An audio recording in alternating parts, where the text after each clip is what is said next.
l'Union européenne a mis en place un mécanisme de régulation des marchés agricoles, à la fois en termes de produits et en termes de prix, avec un double but: assurer la subsistance alimentaire des populations européennes et en même temps assurer un revenu suffisant aux agriculteurs. Donc il y avait des stocks. Ces stocks, ils consistent en des matières premières. Vous avez du beurre, vous avez du lait, vous avez... Bon, à un moment donné, ces stocks, ils s'abîment, enfin, ils viennent... Bon, donc il faut en faire quelque chose. Donc l'idée qui a été développée à partir de 1987, c'est d'utiliser ces stocks pour en faire de l'aide alimentaire. Actuellement, il y a 21 pays qui bénéficient de l'aide alimentaire européenne. Donc 500 millions pour 21 pays. Ce qui représente 1 euro par an et par habitant. C'est pas grand-chose, hein.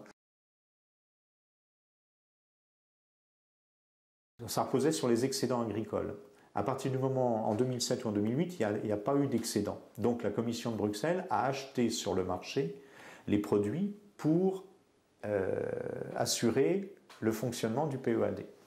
Ce à quoi des pays comme l'Allemagne se sont opposés ont porté l'affaire devant la Cour de justice européenne, qui, elle, n'a pu que trancher dans un sens. Elle l'a fait en 2011 en disant oui, c'est illégal parce que les règlements européens ne prévoient pas que l'Europe achète des denrées pour les redistribuer.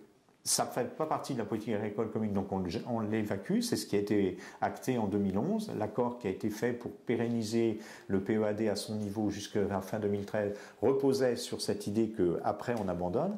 Donc on sort ce programme européen d'aide aux plus démunis qui s'était raccroché à la PAC à partir de 87, c'est-à-dire comment utiliser des surplus agricoles. Et donc maintenant l'idée c'est d'inscrire une ligne pour un fonds social européen, une ligne budgétaire, donc créer un fonds social, mais pour lequel un certain nombre de pays sont opposés. À partir de 2014, la Commission de Bruxelles propose 300 millions par an, et encore, on verra après les 300 millions par an, pour les 27 pays, c'est-à-dire qu'il y aura moins pour plus. Ce fonds, il n'est pas consacré uniquement à l'aide alimentaire, il est pour aider les plus démunis dans leurs besoins matériels, dont l'alimentation, mais aussi les vêtements et puis d'autres choses. Donc du coup, ça devient un fourre-tout et le premier qui passe rafle la mise, quoi. Il y a un certain nombre de pays comme l'Allemagne qui estiment que tout l'aspect social ne doit pas être traité par l'Europe.